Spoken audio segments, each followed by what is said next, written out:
السلام علیکم ناظرین، آج کی اس ویڈیو میں ہم آپ کو ایک قبر سے آنے والی خوشبو کا واقعہ سنائیں گے، جیسے سن کر آپ کے دل کو ٹھنڈک محسوس ہوگی۔ ناظرین، واقعہ بیان کرنے والا بیان کرتا ہے کہ میں صبح سویرے اپنے باپ کی قبر پر جاتا ہوں، وہاں بیٹھ کر سورہ یاسین کی تلاوت کرتا ہوں، سورہ فاتحہ پڑھ کر دعا مانگتا ہوں اور کام پر چلا جاتا ہوں۔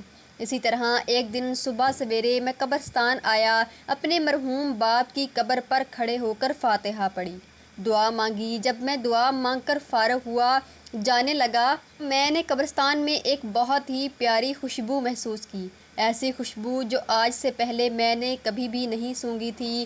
یہ پتہ لگانے کے لیے کہ خوشبو کہاں سے آ رہی ہے، میں نے سارے قبرستان میں گھومنا شروع کیا۔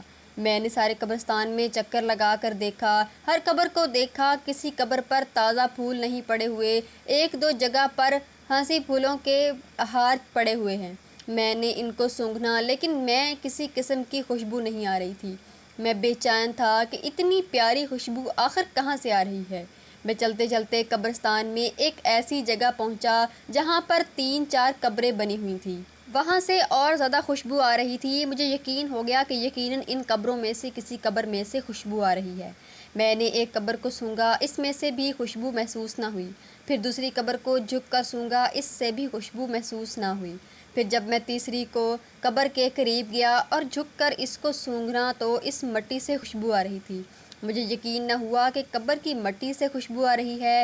میں نے اطمینان کے لیے قبر کو 3-4 جگہ سے سونگھا، ہر جگہ سے بہت ہی عمدہ قسم کی خوشبو آ رہی تھی۔ پھر میں نے مٹی کو ہاتھ میں پکڑ کر اس کو سونگھا تو اس طرح لگا جس طرح میں نے خوشبو کو ہاتھ میں پکڑ لیا ہے۔ اگر مجھے کام پر جانے کی جلدی نہ ہوتی تو میں گھنٹوں وہاں پر بیٹھا رہتا اور اس کی خوشبو کو سونگھتا رہتا، کیونکہ وہ اتنی پیاری خوشبو تھی کہ جیسے سونگھ کر میرے دل کو سکون آ رہا تھا۔ اور میں جاتے جاتے سوچ رہا تھا کہ یقیناً جی اللہ تعالیٰ کے کسی بہت ہی نیک بندے کی قبر ہے۔ اگلے دن جب میں اپنے مرحوم باپ کی قبر پر فاتحہ کے لیے آیا تو میں نے یہاں فاتحہ پڑھی، اٹھ کر دعا مانگی تو میں نے دیکھا کہ وہی قبر جس سے خوشبو آ رہی تھی، اس پر کوئی بندہ کھڑا ہے۔ بندہ کھڑا ہو کر دعا مانگ رہا ہے۔ میں نے جلدی سے دعا ختم کی اور اس بندے کی طرف بڑھا۔ جب میں اس قبر کے قریب پہنچا تو وہ بندہ بھی دعا مانگ کر چل پڑا۔ میں نے اس کو پیچھے سے آواز دی کہ بات سننا۔ اس نے کہا جی کیا بات ہے؟ میں نے کہا میں قریب آؤ، کوئی کام ہے، اور میری قریب آیا۔ اس نے قریب آ کر سلام کیا۔ میں نے سلام کا جواب دینے کے بعد اس سے پوچھا کہ یہ قبر کس کی ہے؟ اس نے حیرانگی کے ساتھ پوچھا کہ آپ ایسا کیوں پوچھ رہے ہیں؟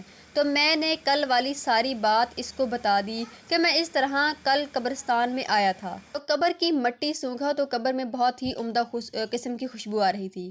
وہ میرا ہاتھ پکڑ کر قبرستان میں چل پڑا اور ایک جگہ رک کر اس نے مجھے بتایا یہ میری والدہ کی قبر ہے، اور قبر سے خوشبو کیوں نہ آئے اور تو مجھے کچھ نہیں یاد، لیکن وہ بہت ہی نیک اور پرہیزگار عورت کی، قرآن پاک پڑھنے والی، جانتی تھی، لیکن قرآن کریم سے بہت ہی محبت کرتی تھی۔ جب بھی قرآن کریم کو دیکھتی چارپائی پر لے کر بیٹھ جاتی اور قرآن کریم کو خوب چومتی۔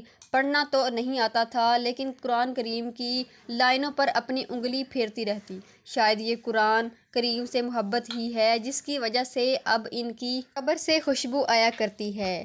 پھر دونوں سبحان اللہ کہہ کے وہاں سے چل دیے۔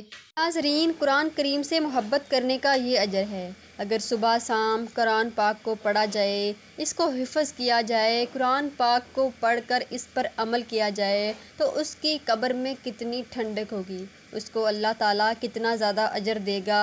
اللہ تعالیٰ بہت کریم ہے۔ جہاں اللہ تعالیٰ نے برائی کرنے والے پر قبر عذاب رکھا ہے تو نیکی کرنے والے پہ بھی بہت زیادہ اجر رکھا ہے۔ تو اللہ تعالیٰ سے دعا ہے کہ ہمیں نیک کام کرنے کی توفیق عطا فرمائے اور برائیوں سے بچنے کی توفیق دے۔ تو ملتے ہیں ایک اور ویڈیو میں، تب تک کے لیے مجھے اجازت دیں۔ اللہ حافظ۔